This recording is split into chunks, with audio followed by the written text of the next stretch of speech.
اس programme کے اخراجات جو اسمر منسٹریز کے دوست اور پارٹنرز ادا کرتے ہیں۔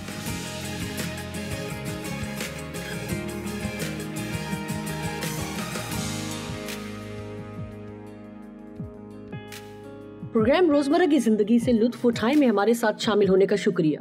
جب میں خدا کا کلام سناتی ہوں تو یقین رکھتی ہوں کہ اس میں آپ کی زندگی کو بدلنے کی قدرت ہے۔ اس وقت ہم بات کر رہے ہیں کہ بے دین دنیا میں دیندار کے طور پر کیسے رہا جائے، کیونکہ مسیحی ہوتے ہوئے خدا کے فرزند کے طور پر ہم ایسی دنیا میں رہتے ہیں جو کہ مسلسل بے دین ہوتی چلی جا رہی ہے۔ وہ اخلاقی اقدار جن پر ہم چلنے کے مسلسل عادی رہے ہیں وہ تنزلی کا شکار ہو رہی ہیں، اور سچائی یہ ہے کہ کون مسیح میں ایماندار ہے اور کون نہیں ہے، ان کے درمیان پہچان مسلسل دھندلاتی جا رہی ہے۔ اس لیے ہمیں محتاط ہونے کی ضرورت ہے کہ ہم مسیح میں ایماندار کے طور پر اس طرح سے رویہ اپنائیں جو کہ خدا کے کلام کے مطابق ہونا چاہیے۔ صرف یہ کہنا کافی نہیں ہے کہ میں چڑھ جاتی ہوں، ہمیں ایک مخصوص رویہ اپنانا ہوگا جس سے لوگ ہمیں پہچان سکیں، ایسا رویہ جو کہ مسیح جیسا ہو۔ کلام مقدس میں 2 کرنتھیوں 5 باب کی 20 آیت میں لکھا ہے، پس ہم مسیح کے ایلچی ہیں۔ اب اس بات پر غور کریں، وہ ہمارے وسیلے دنیا سے التماس کر رہا ہے۔ مجھے یہ پسند ہے، واو، میرے لیے یہ ایک قوت سے بھرپور بیان ہے۔ ہم سبھی خدمت میں شامل ہیں، ہم آخری دنوں میں رہ رہے ہیں یا آخری دنوں کے قریب تر ہیں، کیونکہ ہم سب بائبل کو پڑھتے ہوئے آخری دنوں کے نشانات کو دیکھ سکتے ہیں۔ متی 24 باب ایسا ہی باب ہے کہ اگر آپ اس سے واقف نہیں تو اسے پڑھنا بہت اچھا ہوگا۔ یہ آخری دنوں کے تعلق سے مختلف نشانات کے بارے میں اس میں مختلف جگہوں پر جنگوں اور جنگوں کی افواہوں اور زلزلوں کا ذکر ہے، اور بطیروں کی محبت ٹھنڈی پڑ جائے گی، لوگ آسانی سے ٹھوکر کھاتے چلے جائیں گے۔ لیکن لکھا ہے کہ آخری دنوں کے نشانات میں سے یہ ایک نشان ہے کہ فریب بہت زیادہ بڑھ جائے گا۔ لکھا ہے، اور اگر وہ دن گھٹائے نہ جاتے تو کوئی بشر نہ بچتا، مگر برگزیدوں کی خاطر وہ دن گھٹائے جائیں گے۔ اس لیے اگر وہ دن نہ گھٹاتا تو مضبوط ترین اور وفادار ترین بھی شاید اس فریب کے سامنے قائم نہ رہ سکتا جو دنیا میں آنے والا ہے۔ اس لیے اگر آپ سوچتے ہیں کہ آپ کو فریب نہیں دیا جا سکتا تو پھر یہ بذات خود ایک فریب ہے۔ کیا کبھی آپ نے دعا کی ہے کہ خدا آپ کو فریب سے محفوظ رکھے؟ یا جب شیطان آپ کو فریب دینے کی کوشش کرے تو آپ اسے پہچان لیں تاکہ آپ جان لیں کہ کب شیطان آپ سے جھوٹ بول رہا ہے۔ میرا خیال ہے کہ یہ بات ہماری روزانہ کی دعا کا باقاعدہ حصہ ہونا چاہیے۔ اے خدا میری مدد کر کہ فریب نہ کھاؤں، میری پہچاننے میں مدد کر جب شیطان مجھے سمجھوتا کرنے کے لیے آزمانے کی کوشش کرے تاکہ غلط سمت اختیار کروں۔ ہم نے اس تعلق سے کل کچھ آغاز کیا تھا، یعنی سمجھوتے کے تعلق سے، اور کس طرح یسوع کو بھی سمجھوتا کرنے کے لیے آزمایا گیا۔ ابلیس نے اس سے کہا، جب یسوع روح القدس کی رہنمائی میں 40 دن بیابان میں رہا اور ابلیس سے آزمایا گیا۔ آئیے کلام مقدس میں سے دیکھتے ہیں، اور ایک آزمائش تھی جب شیطان نے بھی کہا، بس اگر تو میرے آگے سجدہ کرے تو یہ سب تیرا ہوگا، یعنی تجھے دے دوں گا۔ اور یقیناً یسوع نے اس آزمائش کی مزاحمت کی اور اس نے کہا، لکھا ہے تو خداوند اپنے خدا کو سجدہ کر اور صرف اسی کی عبادت کر۔ ہمیں کلام کو جاننے کی ضرورت ہے، اور جب ابلیس ہم سے جھوٹ بولے تو ہمیں بھی یہ کہنے کے لیے تیار رہنا ہے کہ لکھا ہے۔ ہمیں ایک ہی جھوٹ سے محتاط ہونے کی ضرورت ہے، یا چھوٹے سے چھوٹے جھوٹ سے بھی۔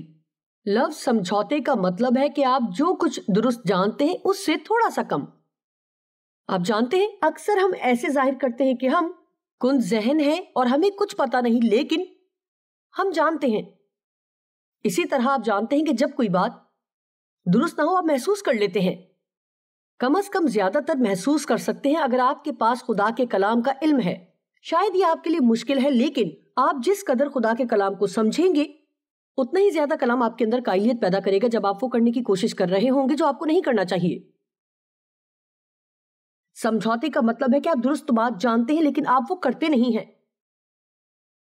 یعقوب نے اس تعلق سے بتایا ہے